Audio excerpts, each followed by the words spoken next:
Comment trouver ses premiers clients quand on est community manager freelance? C'est ce qu'on va voir dans cette vidéo et l'objectif à la fin de cette vidéo, c'est que si aujourd'hui vous avez du mal à trouver vos premiers clients, que vous avez du mal à en faire rentrer d'autres, l'objectif c'est vraiment de comprendre par où vous pouvez commencer et le chemin étape par étape où vous pouvez aller, que vous pouvez emprunter pour justement faire rentrer vos premiers clients et enfin développer votre activité de CM freelance.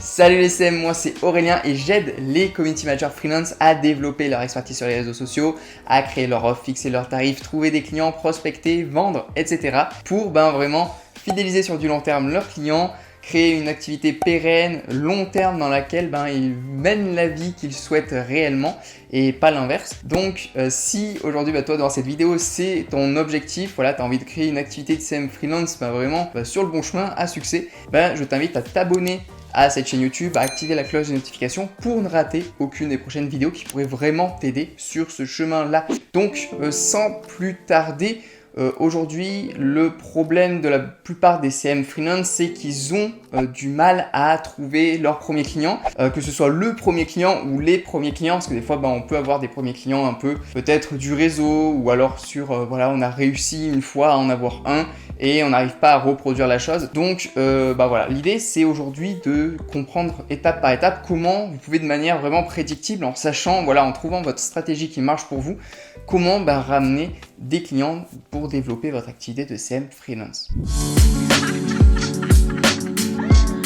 Donc la première étape, c'est vraiment de savoir qui vous ciblez et quels sont leurs besoins, leurs problématiques. Ça, j'en parle tout le temps, je le répète, mais c'est tellement important et c'est tellement négligé également que je suis obligé de le répéter à chaque fois. Voilà, aujourd'hui, peut-être que vous ne savez pas exactement qui vous ciblez, vous ne connaissez pas exactement la problématique de l'entreprise des entreprises auxquelles vous vous adressez, que vous prospectez. Et en fait, le truc c'est qu'aujourd'hui il y a beaucoup de CM freelance, si on leur demande quelle problématique, à quel besoin ils répondent, qui ils ciblent, ils vont dire moi je cible des entreprises qui veulent juste déléguer la création des réseaux sociaux parce qu'ils veulent être visibles et gagner du temps. En fait ça, vous différenciez pas des autres CM déjà parce que n'importe qui peut le faire, il n'a pas besoin de...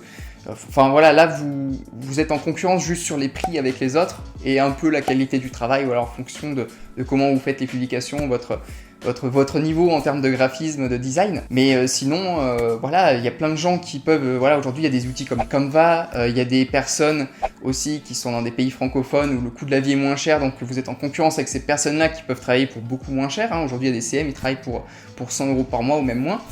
Être visible sur les réseaux sociaux n'est pas vraiment un besoin fort. Un besoin fort, ça va être augmenter le chiffre d'affaires de mon entreprise, avoir un réel impact sur la partie digitale et la partie réseaux sociaux d'une entreprise. Donc si vous arrivez à avoir une offre qui répond vraiment à ça, c'est jackpot et c'est vraiment là où vous allez vous différencier des autres community managers.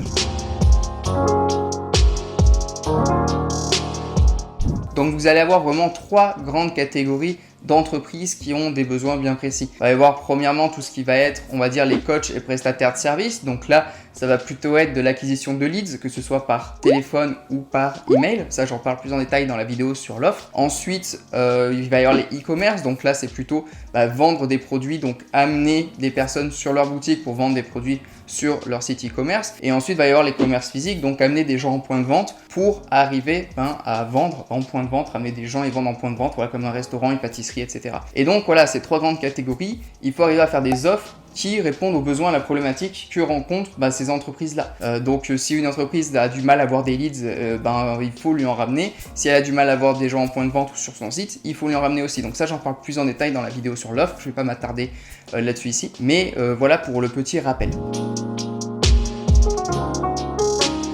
Si votre offre répond parfaitement aux besoins de votre client cible, ça sera déjà premièrement plus facile de vous différencier des autres CM qui vont juste proposer des packs de publication, de la présence, de la visibilité, mais qui n'auront pas un gros impact sur l'entreprise. En gros, avec le CM ou sans le CM, on ne voit pas vraiment la différence, il n'y a pas une différence on va dire énorme et également vous aurez cet impact sur l'entreprise et vous fidéliserez plus facilement vos clients dans le temps et en plus de ça vos tarifs pourront être plus élevés parce que vous apporterez plus de résultats, donc vous pourrez plus jouer sur le retour sur investissement et augmenter vos prix ne posera pas de problème. Tandis qu'un CM qui propose juste des packs de publications faits sur Canva, au bout d'un moment, il va être vite limité niveau prix. Il n'y a personne qui va payer 2000 € par mois pour avoir des publications sur Canva, voilà, et juste être un peu visible. Donc voilà, il n'y a que des avantages à bien fixer justement votre offre par rapport au problème et par rapport à la cible que vous avez en tant que CM freelance. Ensuite, maintenant que votre offre et votre cible sont bien définies, et si vous voulez plus de détails, je vous redirige vers les vidéos qui sont spécialisées là-dessus où je parle que de ça. Et ben maintenant, il va falloir comprendre comment vous trouvez vos clients. Soit vous allez créer du contenu, voilà, soit vous allez prospecter. Mais moi, je vous conseille de faire les deux. Donc, c'est les notions d'inbound marketing et outbound marketing. Donc voilà, soit vous êtes visible et les gens viennent vers vous. Donc, vous avez un Instagram, vous faites du contenu. Donc, par exemple, imaginons vous vous adressez à des pâtisseries. Voilà, et votre but, c'est d'amener des clients en point de vente dans les pâtisseries de vos clients. Et ben, vous allez avoir un Instagram qui parle aux pâtissiers, qui s'adresse aux pâtissiers qui veulent grossir grâce aux réseaux sociaux. Vous pouvez même vous nicher sur un seul réseau social. Donc, ça peut être j'aide les pâtisseries à ramener des clients en point de vente grâce à Instagram, imaginons. Et du coup, vous allez vous spécialiser là-dessus. Et en fait, toutes vos publications Instagram, elles vont s'adresser aux pâtissiers. Toutes vos, voilà, vous allez peut-être avoir un blog spécialisé pour les pâtissiers sur les réseaux sociaux. Vous allez avoir, voilà, un LinkedIn où vous allez faire des articles sur LinkedIn. Pareil, vous adressez aux pâtissiers. Et en fait, tous vos réseaux sociaux, vous allez vous adresser à ce client cible-là.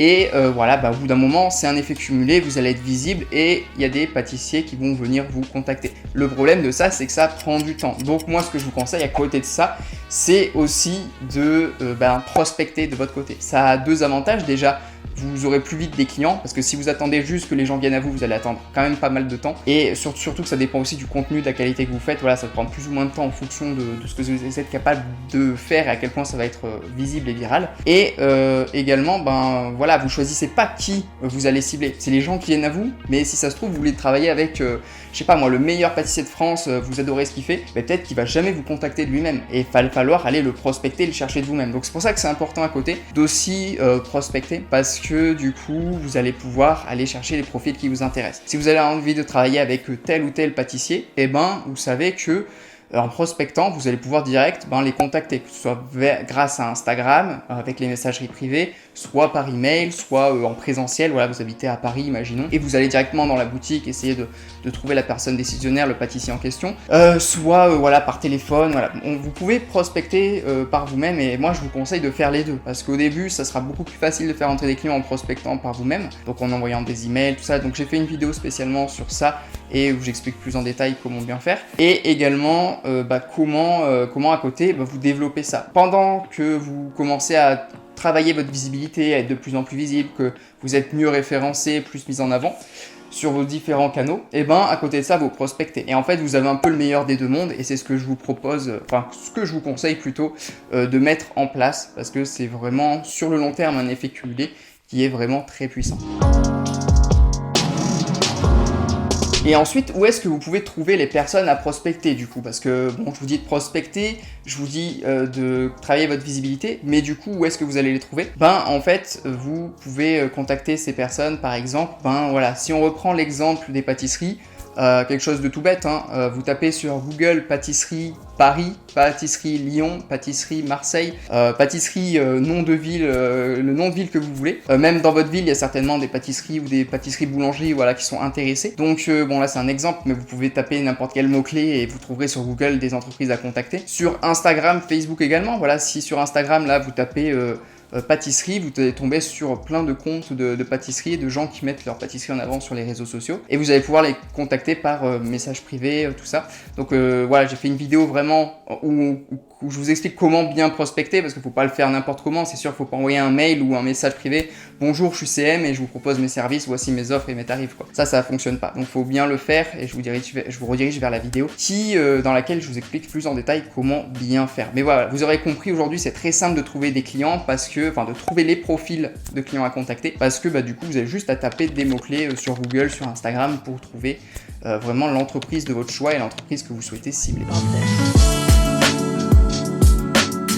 Et l'objectif en fait de tout ça, c'est d'avoir un appel. ou un rendez-vous avec la personne, mais généralement vous aurez plus souvent des appels téléphoniques qu'un rendez-vous en présentiel avec la personne en face à face. Donc l'objectif de tout ça, c'est d'avoir un appel. Et générer des appels, ça va vous permettre de vendre vos offres au téléphone. Alors vos offres, les offres, on les vend pas n'importe comment. C'est-à-dire que les appels, alors déjà il y en a beaucoup qui vont un peu appréhender ça, avoir peur, pas trop savoir quoi dire, parce que voilà, en fonction de votre facilité à vous exprimer, à parler, voilà, il y en a pour qui ça va être plus compliqué que pour d'autres. Et ensuite, il y a aussi une manière de vendre. C'est-à-dire qu'on ne vend pas au téléphone n'importe comment ces offres. Il y a beaucoup de personnes, bon voilà, elles vont se contenter de présenter leur offre, d'offrir un peu de valeur, d'expliquer ce qu'elles vont faire, et puis ensuite elles vont donner le prix. En fait, c'est pas du tout comme ça qu'on vend au téléphone. Il y a plusieurs étapes à respecter et je vous propose qu'on les voit maintenant. Donc cet appel, on peut le découper en plusieurs parties. Donc déjà, il y a une première partie où vous allez préparer cet appel, parce qu'en fait, on décroche pas le téléphone comme ça, on n'appelle pas la personne sans s'être préparé avant. Donc il y a, voilà, vous allez préparer votre appel, préparer les informations que vous avez sur la personne, ce que vous voulez, les questions que vous voulez lui poser, les informations que vous avez sur son entreprise, tout ça. Tout ça, c'est super important de le préparer en amont, d'être dans un lieu calme où vous êtes tranquille et vraiment être dans de bonnes conditions pour faire l'appel.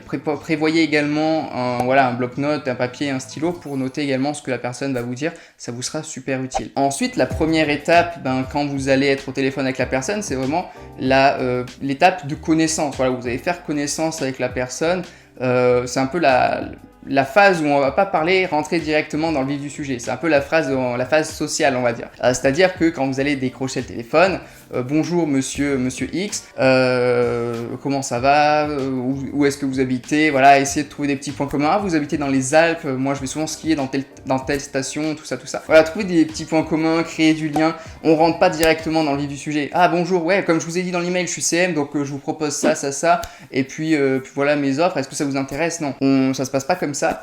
Et c'est plus, directement quand vous appelez, quand vous décrochez, créer ce petit lien. Créer ce lien, comment allez-vous?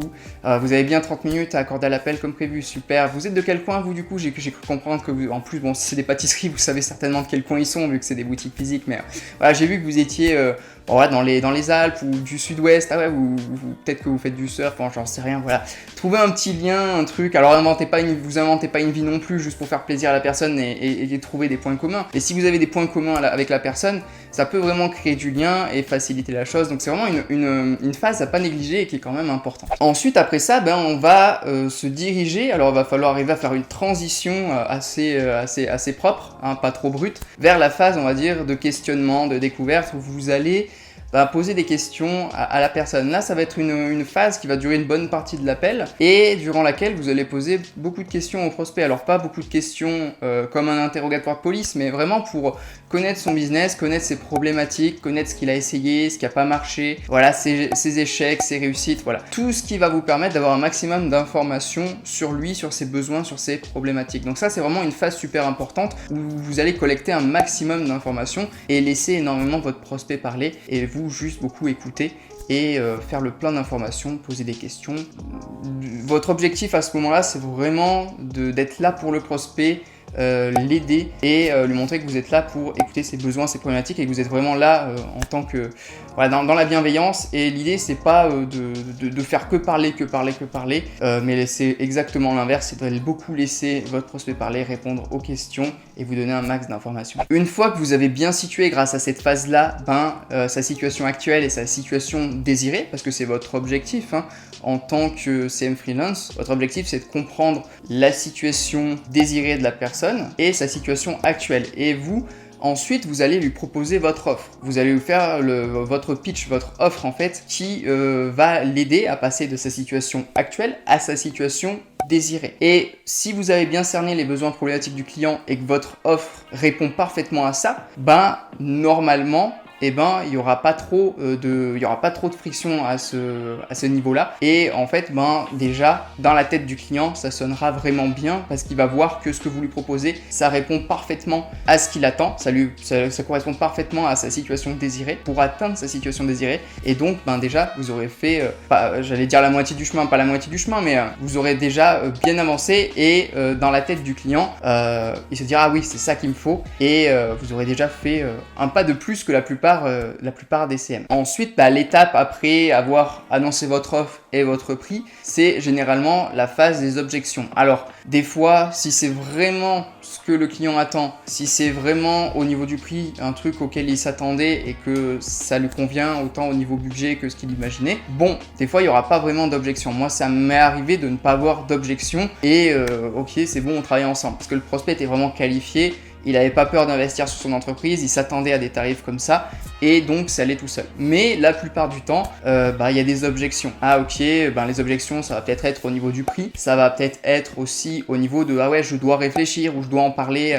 à mon associé, à mon conjoint, ma conjointe, voilà. Donc il va y avoir des objections, attendez-vous à en avoir voilà peut-être une, deux, trois, enfin ça va dépendre. Hein. Souvent c'est surtout celle au niveau du prix où je dois réfléchir. Donc bon ça pareil, je vais pas m'attarder dessus, j'ai fait des vidéos aussi où je vous explique comment répondre à ces objections et y faire face, même si votre vente elle ne se repose pas que là-dessus, mais c'est quand même important de savoir y répondre. Donc cette phase des objections, c'est pas un obstacle, c'est vraiment quelque chose que vous devez prendre comme un jeu et que vous devez comprendre que c'est normal. Elle va arriver cette phase-là.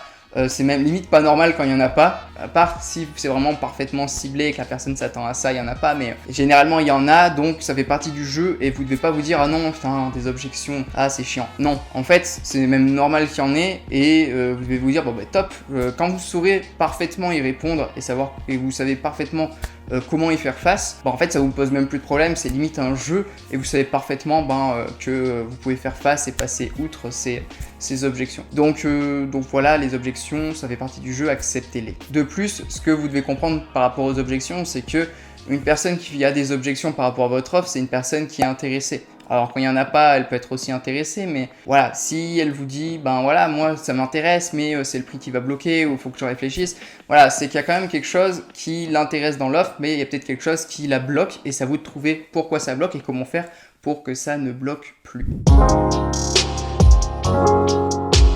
Alors maintenant, voilà, on a vu les différentes étapes qui peuvent vous permettre d'avoir vos premiers clients. Maintenant, moi, j'aimerais faire une petite étape bonus, parce qu'il y en a peut-être devant cette vidéo qui se sont dit « Ok, c'est bien beau tout ça, mais moi, je pars vraiment de zéro. J'ai aucun témoignage client, aucune recommandation, aucun réseau, j'ai aucune visibilité sur Internet, donc j'ai pas de site, voilà, où les gens peuvent me trouver, j'ai pas de compte Instagram encore, enfin, j'ai rien, j'ai vraiment rien du tout. Et du coup, comment je peux faire? Donc alors moi, il faut savoir que j'ai commencé comme ça, j'ai commencé sans rien et j'ai eu mes premiers clients juste en prospectant. Mais j'avais aucune recommandation, j'avais pas de visibilité, je n'avais rien du tout. Et du coup, moi, ce que j'ai fait, c'est que je suis quand même allé. Alors moi, j'adorais prospecter par mail et c'est toujours quelque chose que je fais énormément. J'ai des très bons résultats par mail. Donc moi, ce que j'ai fait dès le départ, c'est d'envoyer des mails très personnalisés et d'avoir des rendez-vous téléphoniques avec les personnes. Ce qui se passe au téléphone, souvent les personnes, ce qui va les bloquer, c'est pas tellement que vous n'avez pas de site internet ou de réseaux sociaux quand vous êtes CM freelance,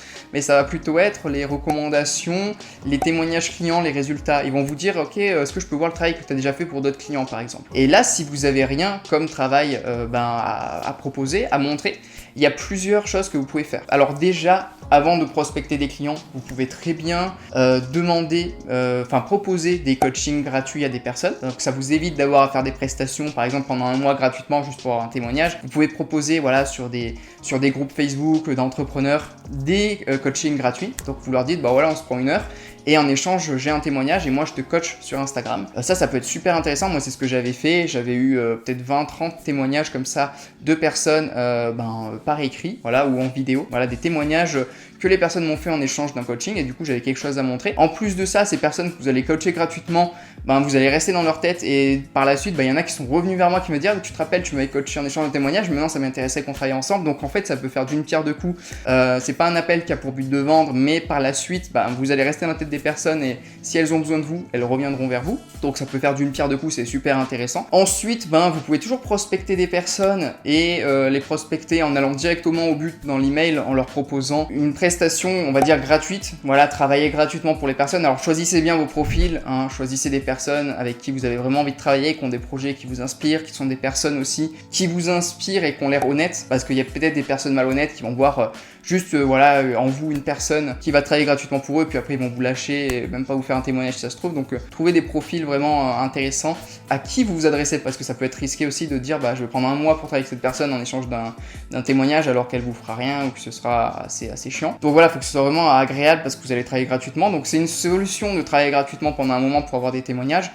C'est possible de le faire. Après, imaginons que vous avez un appel avec une personne, comme on l'a vu juste avant, et l'objectif c'est de vendre une prestation. Si la personne, ça bloque à ce niveau-là, au niveau de ah ouais, t'as travaillé avec personne. Alors sachez déjà que pas tous les entrepreneurs vont bloquer. Moi je sais que si j'ai une personne qui a aucun autre client à me montrer, tout ça, parce qu'elle débute, moi je vais pas bloquer là-dessus. Je vais me dire ok, on a tous commencé un jour, elle a le droit aussi à avoir sa chance, et en plus de ça, on peut se dire que vu que la personne commence, elle va vraiment tout donner pour faire ses preuves. Voilà. Des fois, elles vont faire même du meilleur travail que des gens plus expérimentés parce qu'elles vont vraiment tout donner pour faire leurs preuves et qu'elles ne peuvent pas merder sur cette action-là, quoi. Là, vraiment, elles n'ont pas le choix, il faut qu'elles donnent tout. Donc, elles vont se donner à fond. Et des fois, c'est des très bons profils aussi, les personnes qui débutent, parce que justement, elles doivent faire leurs preuves. Donc moi, je lui donnerai... Il y a des profils d'entrepreneurs qui vont donner, justement, qui vont vous donner votre chance. Et il y en a d'autres pour qui ça va bloquer. Pour ceux que ça va bloquer, vous devez les rassurer. Vous devez leur dire, bah écoutez, moi, ce que je peux vous proposer, c'est qu'on fasse déjà un essai. Ça peut être un essai gratuit ou alors un mois payant, mais sans engagement. C'est-à-dire que voilà, à la fin du mois, si ça leur convient pas, on arrête. Donc ça peut être un test, ça peut être une période d'essai. Ça peut être de leur dire, bah si vous voulez pas, voilà, on peut travailler gratuitement, pareil, en échange d'un témoignage ou quelque chose. Et voir par la suite si on continue ensemble. Voilà, vous devez les rassurer sur un aspect. Leur montrer que c'est gagnant-gagnant, qu'il n'y a pas d'engagement, qu'ils peuvent faire un test, proposer du gratuit, proposer des garanties, soit du gratuit, soit un test, soit remboursé. Enfin, c'est à vous de voir vraiment, mais au début, il faut que vous ayez des témoignages avancés, c'est le mieux. Alors, si vous trouvez des entrepreneurs qui sont prêts à travailler avec vous, bah voilà, sans que vous ayez des témoignages, tout ça, et qui vous font confiance, c'est le mieux. Si vraiment c'est quelque chose qui bloque, proposez du gratuit, soit des coachings gratuits à des entrepreneurs, ça c'est le mieux, ça c'est top. Alors, c'est bien et pas bien, parce que du coup, vous allez donner du conseil, mais les témoignages vont être axés sur le coaching et pas sur de la prestation de service. Donc, du coup, les gens, ils vont quand même pas voir ce que vous avez fait sur les comptes des personnes. Donc, avoir des témoignages axés sur la prestation de service, c'est quand même c'est quand même mieux. Donc vous pouvez montrer aussi ce que vous avez fait sur vos réseaux sociaux si vous les développez. Enfin voilà, c'est à vous au début d'arriver à trouver une manière de pouvoir travailler avec les premières personnes, que ce soit gratuitement ou en étant rémunéré, mais des fois ça peut bloquer à ce niveau-là, donc c'est le petit bonus si vraiment pour vous ça bloque à ce niveau-là. Donc voilà les CM pour cette vidéo, j'espère qu'elle vous aura aidé. Si vous souhaitez aller encore plus loin dans votre activité de CM et vraiment la développer sur le bon chemin, je vous invite à vous procurer la formation offerte qui est dans la description. Dans cette formation, je vous explique comment développer votre activité de CM en apprenant à vendre, en apprenant à prospecter, à créer votre offre, à fixer vos tarifs et à fidéliser vos clients sur du long terme. Donc servez-vous, c'est pour vous, c'est dans la description de la vidéo. N'hésitez pas également à laisser un commentaire, poser vos questions dans les commentaires. Vous pouvez aussi me suivre sur Instagram pour me poser vos questions là-bas. C'est vraiment super pratique, plus que sur YouTube d'ailleurs. Laissez un petit like également, ça fait toujours plaisir. Et puis moi je vous dis à très vite dans la prochaine vidéo les CM. D'ici là, portez-vous bien. Salut!